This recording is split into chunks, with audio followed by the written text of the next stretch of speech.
poured out life, and I added a little caveat, and the grace to do it. I've seen singleness be such a rich ground for those whose lives are just available and open for the Lord's use and agenda. I've loved the variety of enriching and fulfilling and challenging, sometimes kind of unwanted by myself, unique and fun times that ministry opportunities have been given to me and that I found myself in these past 30 years of my life. And I do know that many of them would have looked very different if I had been married sooner in my life. I do lead a girls' Bright Lights group. Many of you know about this discipleship group. And for one of the activities one day, we were making little tea kits, and they had like tea bags in them, and we put mug cake packets in it, those little mini cakes that you cook in mugs, and just a few other little things that the girls could take home and then set up a little tea party for them and their moms at some point. And so obviously this required me going to the store and buying a whole bunch of mug cake kits. I don't know if anyone has ever bought that many cake mixes at one time in a store. And there were certainly people just kind of looking at me in my cart and kind of wondering what I was going to do with that. And it did feel weird walking around Walmart having people wonder about this fetish I had for mug cakes. But all I could do was find it perfectly amusing as well, because this is where my ministry had just sent me that day. And many of you girls know, the Forsters know about buying a bunch of things for ministry. But there are just many unique ways that the Lord sends us to spend and be spent for Him, and sometimes it's just on mug cakes. For a number of years, just a few other little things that I found in myself in ministry and singleness. For a number of years, pretty much my best friend at church was this spunky little redheaded 8-year-old girl named Nora. And she taught me a lot about constant contentment without fail. Every time I would ask her, how are you doing today? She would always reply, great. And I just loved our conversations about horses and violins and all the little things that we talked about. And I was just simply given multiple years that I could ride with my grandparents to church every Sunday, and really built a precious relationship with my grandparents. That's now something that I just need to cherish. Because my grandma passed away last fall and Grandpa's health is fading. And there are many times at the end of a Bright Lights meeting that I just literally fall to my knees and praise the Lord for what He did, and how He took my little Bible study and He did it again. He was providential in it, and making it fulfilling and good for us and the girls. So as I see the Lord's rich fruitfulness in these things, why do I sometimes still feel a little tempted that I would rather trade all these great things just to be married and just to not be single anymore? A few years ago, I was in this season of just kind of really hungering to be married, hungering to just see some kind of change in my life. And I did mention it in one of my Bright Lights meetings, just this longing I had to be married, but the obedience that was required in honoring the Lord in that. And at this meeting, one of my girls wrote me a note, which I found after the meeting, and it was just a very simply written note, a Sharpie on an index card, and all it said was, "Thank you for not being married." And though I was like, oh, really? Okay, well, you're welcome. But though it was simple, it was to me as if the Lord had passed me a note through this little girl, as a way of encouragement when I was feeling weary, to be reminded that this season and singleness was known to the Lord, first off, and that He was very purposeful in it. It was not His mistake or His forgetfulness that I was still single, but on purpose for what He was doing. And so the Lord is very purposeful in any season that we're in, that He's placed us in. The Lord is not playing games. So rather than bemoaning my singleness, I want the mindset that the Lord has, to make it purposeful, to use my singleness on purpose and realize that the singleness is a precious opportunity to be poured out and to serve others. So I kind of just want to talk a little bit about just that poured out offering.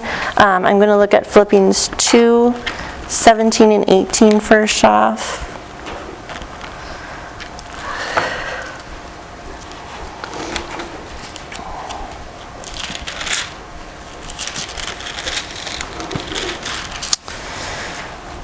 Philippians 2:17 and 18 says, "Yea, and if I be offered upon the sacrifice and service of your faith, I joy and rejoice with you all. For the same cause also do ye joy and rejoice with me." So this phrase in verse 17, I be offered, is the word spendo in the Greek.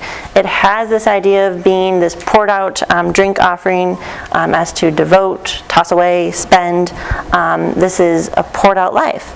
And with such a word picture, Paul is reminding us of the sacrifices and practices of the Old Testament, and for us the words of Leviticus as well. Sacrifices and services were, of course, a daily ingrained way of life in the Old Covenant, and the Church of Philippi would have had this even a clearer picture of what this looked like, and what Paul was describing. It had been a way of life, and what we see here is there's still a sacrifice, which is the way of life for a Christian today. He's kind of talking about two different people and two different offerings, and I kind of wanted to look at the second one mentioned first, that Paul is referencing the Philippians when he brings up the sacrifice and service of your faith. This can bring up images of blood sacrifice. Hands are laid on the animal's killed, blood is drained and sprinkled on the altar, and the dismembered pieces arranged and burnt. Paul is speaking of the Philippian sacrifice of faith in such a way. Through this picture of sacrificial offering, we can look at the Christian life as a Christian. There is still a willingness needed to be consumed, to be surrendered in all of us, and for all that we can give for all of Christ. But then it's interesting that there is another offering mentioned here as well. Paul is spendo, or poured out as a drink offering upon the Philippians' sacrifice of service and faith. It's kind of fascinating to note that a drink offering was poured out along with every sacrifice. An offering was not really complete without that drink offering. And Paul is willing to be that to the Philippians. Paul is certainly surrendered to the Lord. He's poured out to the Lord and given in every way. But the idea is that he's also willing to come alongside the Philippians and labor for the Lord with them, and be poured out as a drink offering for them and for their, as an accompaniment to their sacrifice as well. And I just think that's a beautiful picture of the body of Christ, that we are called to run and labor and spend and be spent until our last breath on earth, poured out to the very bottom for Christ. But there is a completeness when I am willing to come along other people and be sacrificially poured out for them, laboring for them in their faith and the growth of their faith in the Lord, walking alongside them in difficulty. And in this way, as verse 17 and 18 say, that's the way we can rejoice and joy together. A few other verses on being that poured out for other people and for their faith. 2 Timothy 2:10 says, "Therefore I endure all things for the elect's sake, that they may also obtain the salvation which is in Christ Jesus with eternal glory." And 2 Corinthians 12:15, "And I will very gladly spend and be spent for you, though the more abundantly I love you, the less I be loved." And 1 Thessalonians 2:8, "So being affectionately desirous of you, we were willing to have imparted unto you, not the gospel of God only, but also our own souls, because ye were dear unto us." So just as the drink offering is an expected part of the sacrifices, so a poured out givenness to others should also be an expected part of, a natural part of our worship to the Lord. So I kind of wanted to just look at a few different things that a poured out life looks like for the Christian, what it, kind of some things that I've learned of what it does in our lives. I couldn't help but go into Mark 14, and talk about Mary pouring out at the Lord's feet. So we're going to look at Mark 14. There is a pouring. It's one of the instances where spikenard is poured out on Jesus. And it doesn't mention in this one who does the pouring. It's often attributed to Mary, the sister of Lazarus, because they're back in Bethany. But just to get into the story, we'll read Mark 14, 3 through 9. It says, "And being in Bethany, in the house of Simon the leper, as he sat at meat, there came a woman having an alabaster box of ointment of spikenard, very precious. And she brake the box and poured it on his head. And there were some that had indignation within themselves, and said, Why was this waste of the ointment made? For it might have been sold for more than 300 pence, and have been given to the poor. And they murmured against her. And Jesus said, Let her alone, why trouble ye her? She hath wrought a good work on me. For ye have the poor with you always, and whensoever ye will, ye may do, whatever so ye will, ye may do to them. But may ye have not always. She hath done what she could. She is come aforehand to anoint my body to the burying. Verily I say unto you, wheresoever this gospel shall be preached throughout the whole world, this also that she hath done shall be spoken of for a memorial of her." So it says that she brake the box and poured it on his head. When Mary came to Jesus, she lavishly poured out her very precious on his head. This word break means to shatter, to crush completely. She had no expectations of conserving some for herself or gathering some back to keep for herself. This was her expression of worship and complete trust when she had seen what the Lord had done for her brother in rising Lazarus from the dead back to life. She couldn't do just a little, but she couldn't help but be extreme in her giving and in her worship. She had to do it all. And in our own offering of the Lord in worship, should it not be just as lavish, just as poured out, for he is just as worthy now as he ever was. So I want to talk about 4 things that lavishly pouring out does for us and for those that we are serving. First off, lavish pouring out produces praise to God. There's a previous account of Mary pouring spikenard on Jesus' feet, a partial piece of it. John 12:3, "Then took Mary a pound of ointment of spikenard, very costly, and anointed the feet of Jesus, and wiped his feet with her hair, and the house was filled with the odor of the ointment." So the people around her did not think well of what Mary was doing, but when she poured a pound of spikenard on Jesus' feet, they couldn't help but be engulfed by the rich scent of the perfume, by what she was doing, and see that the Lord was being lavishly worshipped. If she would have chosen just a little, be it a week's worth of wages, that still would have been a lot of money, or maybe just a couple drops on her hair and then wiping his feet with her hair, that would have been easier, but it wouldn't have been as poignant of a statement and of as much worship, engulfing others in her worship and her choices, or requiring the others around her to kind of reveal their true heart motives as they watched Mary pour it out, and they only bristled at such extravagant worship. Lavishly pouring out also requires us often choosing the low spot. We can't pour our spikenard on Jesus' feet without first kneeling at Jesus' feet. We can't wash each other's feet while standing up. Pouring out will often require us choosing to put ourselves below other people and choosing that low spot.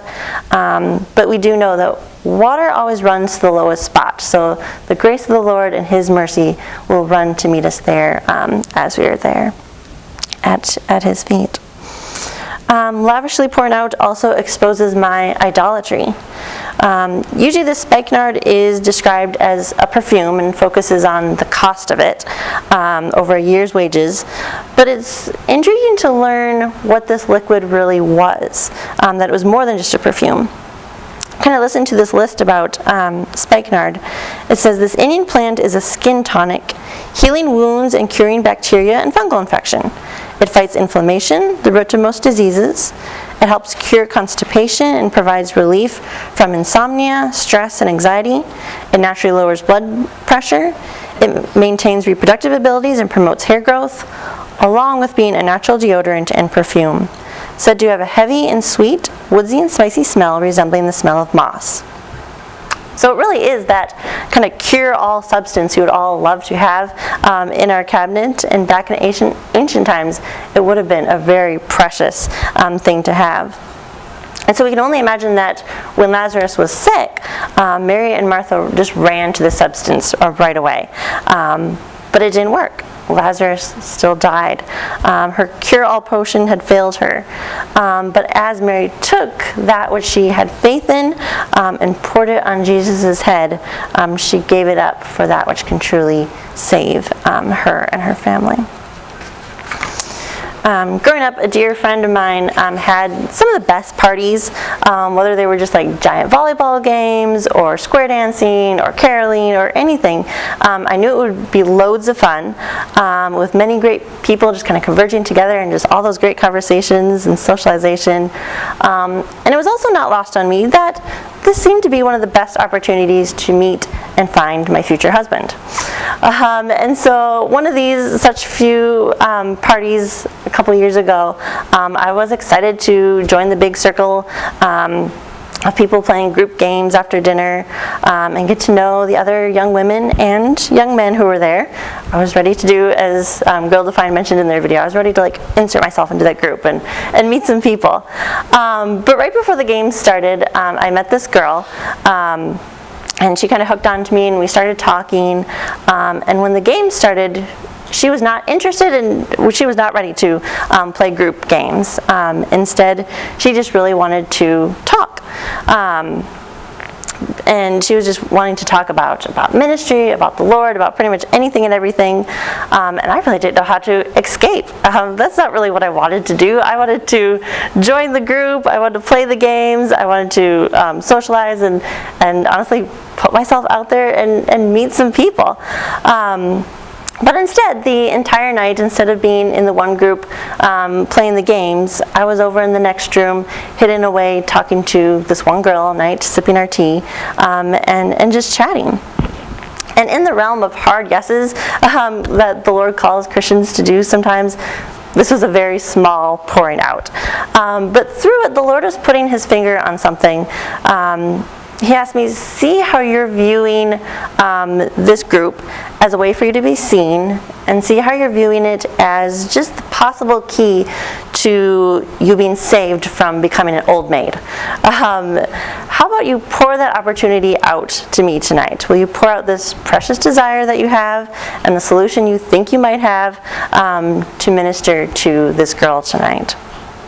And so whatever we lean on as the answer to our problems becomes our Savior. And that is idolatry in our lives. But when we pour out our very precious, whatever it is, we radically proclaim that what I have is rubbish compared to what the Lord has for me. And then lavishly pouring out also keeps us in utter dependence on God. One time I was lying flat on my back on the couch. I kind of pushed through the workday, but then I'd already decided that that was enough, that I was going to cancel my Bright Lights meeting that afternoon, which is rare. I don't do it too much. But I just couldn't imagine hosting a couple dozen girls for a couple hours now. But right as I was about to send those phone calls and those emails canceling things, kind of a new strength started to come back to me, and a new realization that the Lord was actually telling me to get up and tell my flesh what to do that day. But I still hesitated, and it wasn't so much because of the sickness anymore, but there was something else that was keeping me from wanting to do this and to conserve it for myself. Having that taste of the possibility of a free afternoon to myself, and what's more, a whole Bright Lights meeting prepared, planned, written, and just ready 2 weeks in advance. Like, how tantalizing that sounded, and what a vacation that would have been for me. You girls know that ministry takes discipline and time and seeking of the Lord and just sanctification of ourselves before we can serve others, among so many other things. And I felt the resource that I suddenly had in my grasp. And I was tempted to conserve that resource for myself rather than spend it and use it for the Lord that day. I was hesitating to pour out that one little resource that they had at Jesus' feet. And it's not just one type of thing that the Lord asks us to pour out. It's everything. It's not just our energy or just one service opportunity that we expected to have, but I should be ready to give as He asks. But when I held that little resource of a completed Bible study in my hand, the Lord pinpointed my hesitation and said, test me and see if you pour out the supply to me, that I'm not abundantly able to give you and supply for the next thing and the next that you have. So when I see myself running low on supply, be it a supply of energy, patience, money, anything, I could take matters into my own hands and try to scheme. It's like, well, I have X amount of resources left, so I think I could use 50% of that on a person or a project, but then I'm going to stop. I better save. Who knows what could happen if I went completely empty. But when we pour out with extravagance, crushing that vial, nothing left kind of way, we are setting ourselves up for utter dependence on the Lord to fill us again. He becomes my only supply then. And that's hard to do. I like to see a completed Bible study in my hands far in advance rather than just having to trust Him to provide the next one. But being in utter dependence on the Lord to come through is actually a very sweet place to be. And Mary was saying that she was willing to be there when she poured out all her spikenard at Jesus' feet.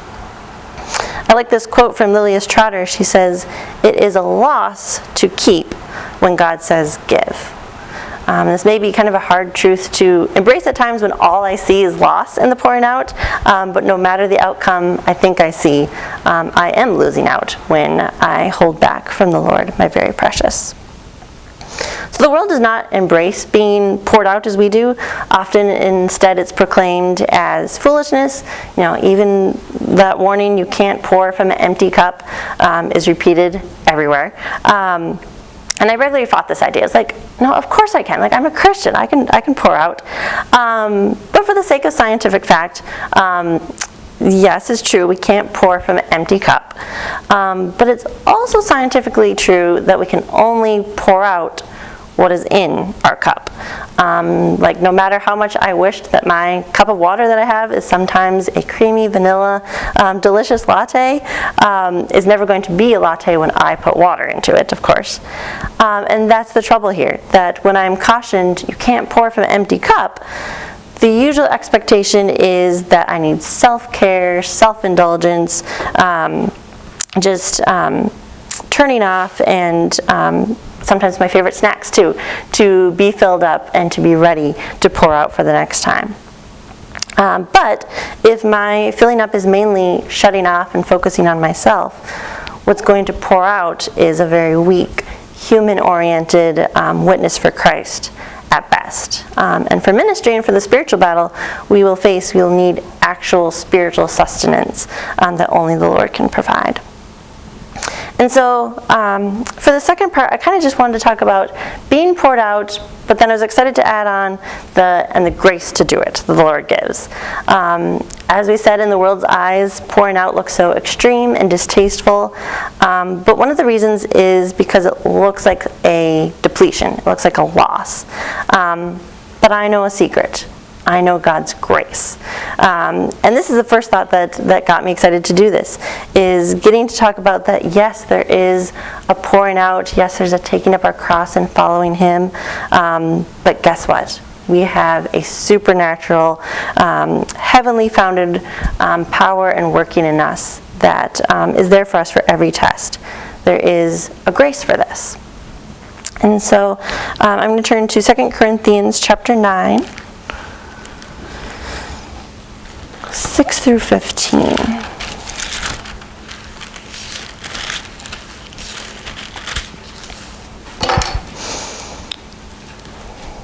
2 Corinthians 9, 6 through 15 says, "But this I say, he which soweth sparingly shall reap also sparingly, and he which soweth bountifully shall reap also bountifully. Every man according as he purposeth in his heart, so let him give, not grudgingly or of necessity, for God loveth a cheerful giver. And God is able to make all grace abound toward you, that ye, always having all sufficiency in all things, may abound to every good work. As it is written, He hath dispersed abroad, He hath given to the poor, His righteousness remaineth forever. Now he that ministers seed to the sower, both minister bread for your food, and multiply your seed sown, and increase the fruits of your righteousness, being enriched in everything to all bountifulness, which causeth through us thanksgiving to God. For the administration of this service not only supplieth the want of the saints, but is abundant also by many thanksgivings unto God. While by the experiment of this ministration they glorify God for your professed subjection into the gospel of Christ, and for your liberal distribution unto them and unto all men. And by their prayer for you, which long after you, for the exceeding grace of God in you. Thanks be unto God for His unspeakable gift. So there's definitely so much that we could talk about in here. It is rich and it is full, but I don't know if you noticed how many just word descriptions of abundance there's in here. That there's bountifulness, there's enriched in everything, He hath dispersed, He has given, reap, multiply, increase. There is much abundance and givenness. And then in verse 8, and God is able to make all grace abound toward you, that ye, always having all sufficiency in all things, may abound to every good work. There's 3 times that the word all is used in there. And this is a sweet promise from the Lord that we get to stand on. As we look towards our ministry that we've been given, the difficult people in our lives, the hard yeses that we are asked to obey in, that we know we must say yes to, have we counted on the sufficiency of the Lord to be there as well? Pouring out is not a loss, it's a filling up from the Lord. A few more verses from about that filling up. 2 Corinthians 1:5.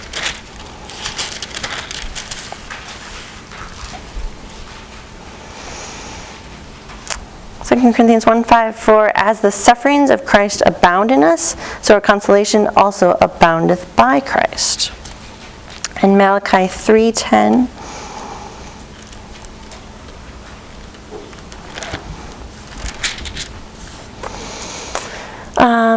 Bring ye all the tithes into the storehouse, that there may be meat in mine house, and prove me now herewith, saith the Lord of hosts, if I will not open you the windows of heaven, and pour you out a blessing, that there shall not be room enough to receive it. And Isaiah 44:2 and 3.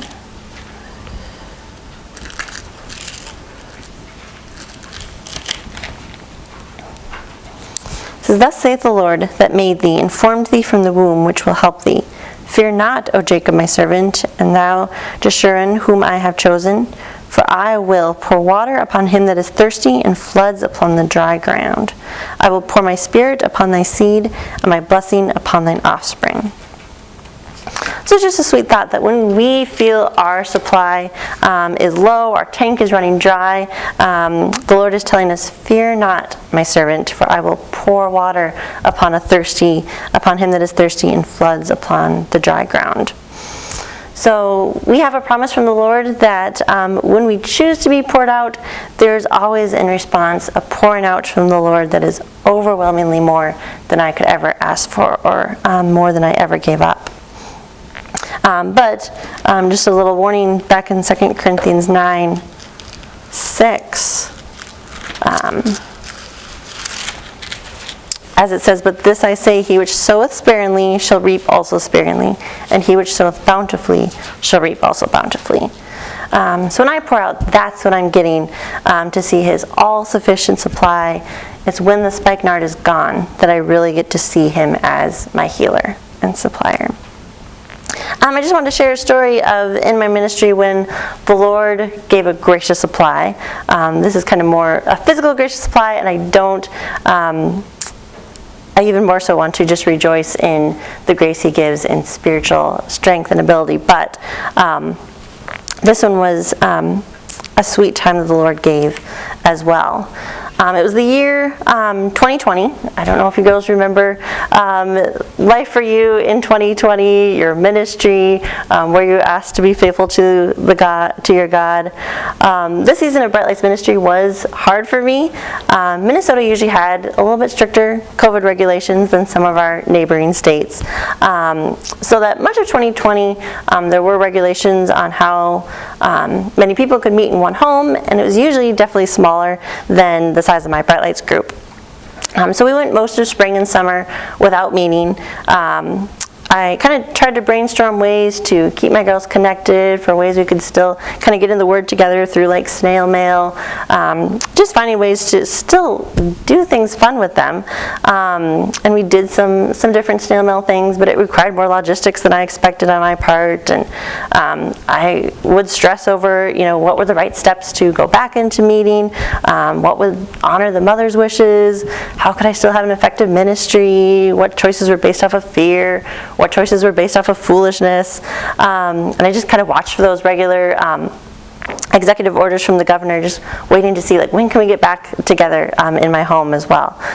It was a season where I couldn't plan ahead very well, and I hate not being able to plan. That's not one of my strengths. But by the fall of 2020, we were back to meeting in my home. I felt like things were settling down. I was getting back into my groove. Until November 10th, a new governor mandate restricting home gatherings back to a small number. But this time I was determined to plow ahead. We're not stopping again. Why not meet in a church again? There was plenty of churches in our town and in the area. Many of them I knew people who attended those churches. So I just think it couldn't be that hard. We're going to find a church easily. And we also had only 2 more meetings left in that year, one in November and one in December. And so I kind of knew a confidence from the Lord that we were going to get to finish at least this Bright Lights and these 2 last meetings for the year. But then I was surprised by how many dead ends I ran into. Just quickly churches saying no, or just not even replying to my emails. It did turn out that not too many places are interested in hosting new groups in the middle of a pandemic. One church secretary asked, well, what about the church you're connected to, that this group is part of? And it's well, my group isn't really part of a church. And so she, in amazement, she's like, well, then how do you get that many people to come if you're not connected to any church? And I was starting to get tired of her questioning me. I was well, she should know it's the Lord that brings the people, and is she going to let me use her space or not? But that was a no. That place was a no. And I even reached out to a wedding venue to just inquire about their pricing, if they just so happened to have an opening for less than a month from when I was contacting them. But we made it down to November 18th, which was the day before my Bright Lights meeting. And I was down to one last church. And they were going to get back to me at 9 p.m. that night after their elder meeting. But I was still moving ahead in expectation. Again, this was going to be it. This was my last church. It was this little country church in the middle of nowhere. They weren't too COVID scared. I used to even attend this church. And it's most people still know me. This is going to work out. But while I waited for the phone call, Minnesota continued to kind of shut down. There was an emergency executive order limiting things even more. It was to go into effect the very next day, the day of my Bible study. So now it was definitely there's not many options for me. My family decided to go out for dinner one last time at a restaurant before those all closed. And then I packed up my car for Bright Lights. I better get ready, and this was what was going to happen. This is the only way left that I thought the Lord could do it. And so then finally the phone call came at 9 p.m. and it was a no. And they were so sweet and kind about it, but during that time they had to give precedence to groups that were already in that space.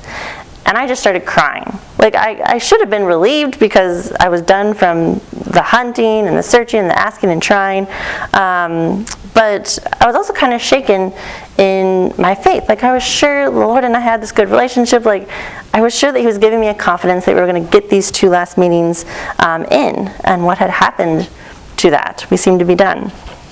The next day I was emotionally tired. I just felt like I had been in this spiritual battle and somehow I had lost. But that evening I was reading in John 11, kind of one of my favorite chapters, and it is the chapter where Lazarus is sick. Mary and Martha are pleading with the Lord to come and heal him, but it says that because he loved them, he waited, and he did it differently than they asked of him. And I was reading where Jesus questions Martha, saying, "Said I not unto thee that if thou wouldest believe, thou shouldest see the glory of God?" And at times this has been a question to my own soul. It's like, Amber, if thou wouldest believe, don't you know that you will see the glory of God? Right after reading these words, I pulled up my phone and I checked my emails, which is usually never a distraction I allow into my time with the Lord, and I only see harm in that. But for some reason this time I did. I stopped right after that verse and I checked my emails.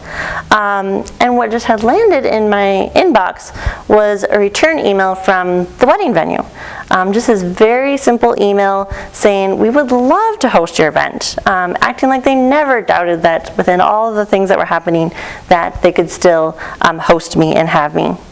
And it was such a little and simple email for being what to me was like a miracle from the Lord. Like, do you not know that you are providence from God to me right now? And in the face of turn of events, I thought, well, how about I just ask one more question, ask one more thing? And I asked again, do you so happen to have an opening for Thursday, December 17th, the next Thursday, so that we could have those final 2 meetings before the end of the year? And of course they did. We were able to do that. So we did enjoy 2 glorious meetings at this wedding venue. The girls thoroughly enjoyed just having this full run of this house that was a giant farmhouse, pristinely restored, 3 stories, scurrying up and down those 2 flights of stairs, and celebrating our year-end party there as well. With all just kind of the Christmas decorations sparkling off the shiny wood polished trim. And I simply savored in just being what I knew was just a tangible evidence of God's infallible providence. What I thought was the end of a season and just kind of a deep disappointment ended up being one of the best locations we've ever met in. During those meetings I was reminded, well, I may have won this battle, but as soon as the new year started that I would again be without a meeting place. We just couldn't keep meeting at a wedding venue indefinitely, and I thought I had exhausted all of my possibilities already in previous hunts. I didn't know where else to look. But this problem didn't scare me anymore because of the providence that I was already in, standing at that moment, and my faith was emboldened to trust the Lord. And the new year was provided for. While we were still meeting in that house, one of the girls' mother suggested this little church that I'd never heard of. Later the mother reflected, she's like, why did I suggest that church? Like, I don't go to that church. But I knew that I had already asked her church, and so the Lord led her to suggest this little church. This little church accepted us immediately. There was now no hunting or rejection at this time. It was just a one and done thing. And it was very different from the 3-story farmhouse. It was at the very end of a long dirt road in the middle of winter. It was a one-room chapel with unpredictable heating source in the middle of winter, and the only restroom it had was an outhouse in the middle of winter. But I did end up cherishing that place too, just knowing it was another gift, and we made many other sweet memories there before we got to move back to my house that next year. So I'm going to turn to 2 Corinthians 3, 4 through 6.